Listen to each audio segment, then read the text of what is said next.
പിതാവിൻ്റെയും പുത്രൻ്റെയും പരിശുദ്ധാത്മാവിൻ്റെയും നാമത്തിൽ ആമേൻ. തോമസ് അച്ഛനാണ്.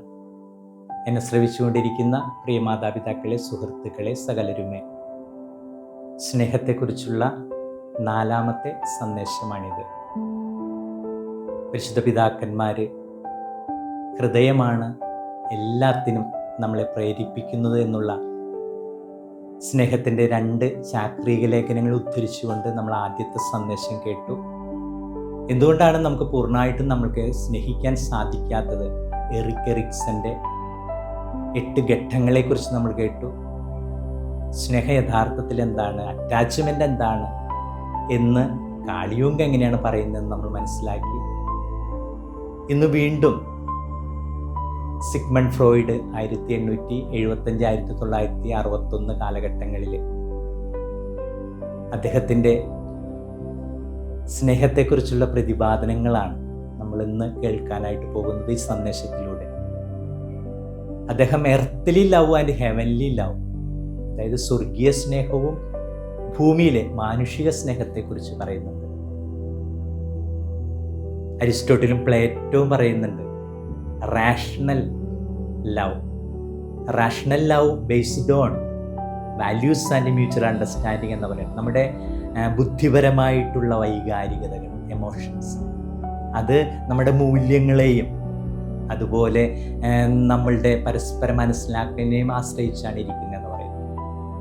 ഫ്രോയിഡ് പറയുന്ന ഇത്, ഈഗോ, സൂപ്പർ ഈഗോ എന്ന മനുഷ്യൻ്റെ മനസ്സിൻ്റെ 3 അവസ്ഥകളെക്കുറിച്ച് പറയുന്നു. അത് ശരീരത്തെയും മനസ്സിനെയും ബുദ്ധിയെയും ആത്മാവിനെയൊക്കെ ഒരുപോലെ ബാധിക്കുന്നതാണെന്നാണ് അദ്ദേഹം പറയുന്നത്. ഇത് നമ്മുടെ എല്ലാവരിലുമുണ്ട്. അതിന് സദാചാരബോധമില്ല, മൂല്യങ്ങളില്ല, നന്മതിന്മകൾ അറിയില്ല. കാരണം ഒരു മൃഗത്തിൻ്റെ ഒരു സ്വഭാവം നമ്മളിൽ എല്ലാവരിലും, സ്നേഹത്തോടെ പറയട്ടെ, ഒരു മൃഗമുണ്ട് എന്ന് പറയില്ല. നമ്മളെല്ലാവരും ഒരു ആത്മീയനുമുണ്ട്, ഒരു ഭൗതികനുമുണ്ട്. ഭൗതികനാണ് ഒരു ഇങ്ങനെ അങ്ങ് പോകുന്ന ഒരു സ്വന്തം ഇഷ്ടങ്ങളും സ്വന്തം താല്പര്യങ്ങളും സെക്സിനോടൊക്കെ അമിത പ്രാധാന്യം കൊടുക്കുക, ഒന്നിനെക്കുറിച്ച് ചിന്തിക്കാത്ത അവസ്ഥ. ഇതിനെ കൺട്രോൾ ചെയ്യുന്നതാണ് ഈഗോ, ഞാനെന്ന ഭാവം. പുള്ളി യാഥാസ്ഥികനാണ്. ഇങ്ങനെയൊന്നും പോയാൽ ശരിയാവില്ല എന്നും നമ്മളെ ഭയപ്പെടുത്തുന്ന, ഉത്കണ്ഠപ്പെടുത്തുന്നത് ആരാണ്? ഈഗോ ആണ്. അങ്ങനെ ചെയ്യാൻ പാടില്ല, അങ്ങനെ ചെയ്ത് കഴിഞ്ഞാൽ ശരിയാവില്ല. ഇപ്പം യുക്തിബോധം, എവിടെയൊക്കെ ഇതുണ്ടോ അവിടെ ഈഗോ ഉണ്ട്. നമ്മൾ തെറ്റായിട്ടുള്ള പ്രവർത്തികളിലേക്ക് പോകുമ്പോഴേക്കും നമ്മളെ സാഹചര്യങ്ങളെ, കാര്യങ്ങളൊക്കെ മനസ്സിലാക്കി തന്നുകൊണ്ട് അങ്ങനെയൊന്നും ചെയ്യാൻ പാടില്ല കേട്ടോ, അത് തെറ്റാണെന്നുള്ള ചിന്ത ജനിപ്പിക്കുന്നത് ഈഗോ ആണ്. ഈഗോയ്ക്കൊരു ഉത്കണ്ഠയുണ്ട്. 2 ഉത്കണ്ഠകളുണ്ടെന്ന് പറയുന്നത്, നോർമൽ ഉത്കണ്ഠയുണ്ട്, ന്യൂറോട്ടിക് ഉത്കണ്ഠയുണ്ട്. അതായത് ശരീരത്തിൻ്റെ വൈകല്യങ്ങളുടെ ഫലമായിട്ടുണ്ടാകുന്ന ഉത്കണ്ഠയാണ് ന്യൂറോട്ടിക് ഉത്കണ്ഠ. നോർമൽ ഉത്കണ്ഠയുടെ ആളാരാണ്? സൂപ്പർ ഈഗോ ആണ്. സമുദായത്തെക്കുറിച്ചും സാഹചര്യങ്ങളെക്കുറിച്ചും ലോകത്തെക്കുറിച്ചൊക്കെ നമ്മളെ പഠിപ്പിക്കുന്നത് സൂപ്പർ ഈഗോ ആണ്. നമ്മളുടെ ഉള്ളിൽ ഈ 3 ഉണ്ടെന്ന് പറയും. ഇങ്ങനെ പറയും, ഇത് സൂപ്പർ ഈഗോ ആണ്, ഇത് ഈഗോ ആണ്, ഇതെന്താണ്, ഇതാണെന്ന് പറയും. അപ്പം നമ്മുടെ മനസ്സിൽ ഈ 3 ഉണ്ട്. സൂപ്പർ ഈഗോ ആണ് നമ്മളുടെ സാമുദായിക ആചാരങ്ങളൊക്കെ നമ്മൾ പഠിപ്പിക്കുന്നത്. മാതാപിതാക്കന്മാർ ബഹുമാനിക്കണം, ദേവാലയത്തിൽ പോകണം, വിശ്വാസത്തിൽ വളരണം, സമൂഹത്തിൽ പോകുമ്പോൾ മാന്യനായിട്ട് നിൽക്കണം, കാര്യങ്ങളൊക്കെ നോക്കി മനസ്സിലാക്കിയൊക്കെ നിൽക്കണം എന്നൊക്കെ പറയുന്നത് ആരാണ്? സൂപ്പർ ഈഗോ ആണ്. അപ്പം ഈ 3 നമ്മളിൽ പ്രവർത്തിക്കുന്നതനുസരിച്ചാണ് നമ്മുടെ സ്നേഹത്തിൻ്റെ തലങ്ങൾ അങ്ങോട്ടും ഇങ്ങോട്ടും വ്യതിയാനങ്ങളൊക്കെ സംഭവിക്കുന്നത്. ശരിക്കും ഇതിനെ കൺട്രോൾ ചെയ്യാനായിട്ട് സാധിക്കുന്നുണ്ടെങ്കിൽ നമ്മൾക്ക് കാര്യങ്ങളൊക്കെ വ്യക്തമായിട്ട് മനസ്സിലാക്കാനായിട്ട് സാധിക്കും.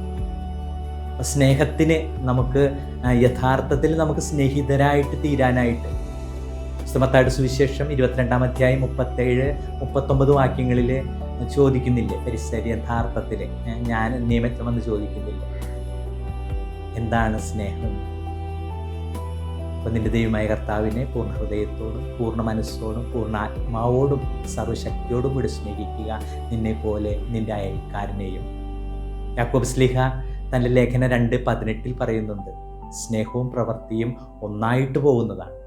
അപ്പം നമുക്ക് പരസ്പരം സ്നേഹിക്കണമെങ്കിൽ നമ്മളുടെ ഉള്ളിനെ നമുക്ക് മനസ്സിലാക്കാൻ സാധിക്കണം.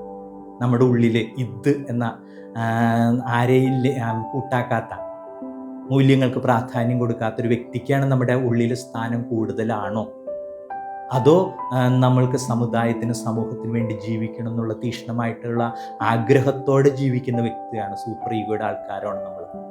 അതോ എല്ലാവരും നിയന്ത്രിച്ചുകൊണ്ട് സാഹചര്യങ്ങൾക്കൊക്കെ ബുദ്ധിപൂർവ്വം നീങ്ങുന്ന വ്യക്തിയാണ്? ഫ്രോയിഡ് പറയുന്നത് മൂന്നും ഒത്തൊരുമിച്ച് പോകണം എന്നാണ്. ഒന്നിനേക്കാളും മേലെ പോയാൽ അതിലർത്ഥമില്ല.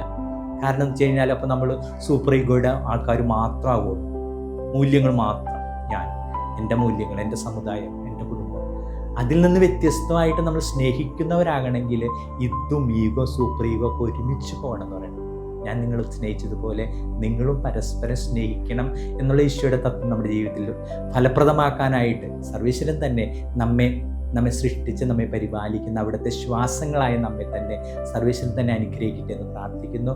സർവശക്തനായ ദൈവം, പിതാവും പുത്രനും പരിശുദ്ധാത്മാവും നിങ്ങളെ സമൃദ്ധമായി അനുഗ്രഹിക്കട്ടെ. ആമേൻ.